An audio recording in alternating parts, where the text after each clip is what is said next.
अस्सलाम वालेकुम। मेरा नाम फिजान है। मेरे दो बहन भाई हैं। असी दो भरा हैं, एक बहन है।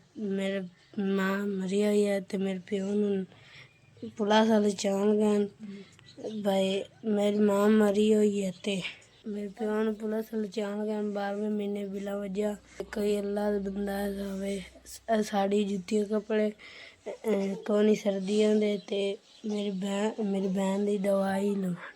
मेरी बहन नूं बुखार है। मेरा अब्बू डक्का है। मेरे चाचे मामे छड़ गए ते मेरे को इतने पैसे कोई नहीं। मैं आधी बहन नूं विखा लवां, हफ्ता हो गया बुखार है। चाचे मामे दवाई नहीं लै दी।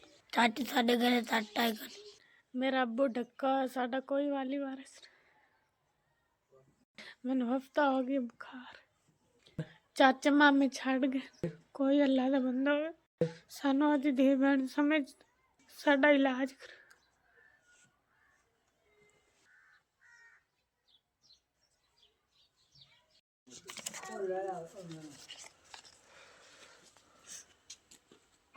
SVS ਤੁਹਾਡਾ ਸ਼ੁਕਰੀਆ, ਤੁਹਾਡੀ ਤਰਫੋਂ ਸਾਨੂੰ ਪੈਸੇ ਮਿਲ ਗਏ 1000 ਰੁਪਇਆ।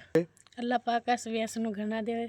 ਇਹ ਔਖੇ ਵੇਲੇ ਕੰਮ ਹੁੰਦੇ ਨੇ। ਇਹਨਾਂ ਸਾਨੂੰ ਅੱਧੀ ਪੁੱਤਰ ਸਮਝੇ, ਇਹਨਾਂ ਸਾਨੂੰ ਪੈਸੇ ਦਿੱਤੇ, ਅਸੀਂ ਅੱਜ ਘਰ ਦਾ ਸਮਾਨ ਲੈ। SVS ਤੁਹਾਡੀ ਮਿਹਰਬਾਨੀ। SVS ਤੁਹਾਡੀ ਮਿਹਰਬਾਨੀ।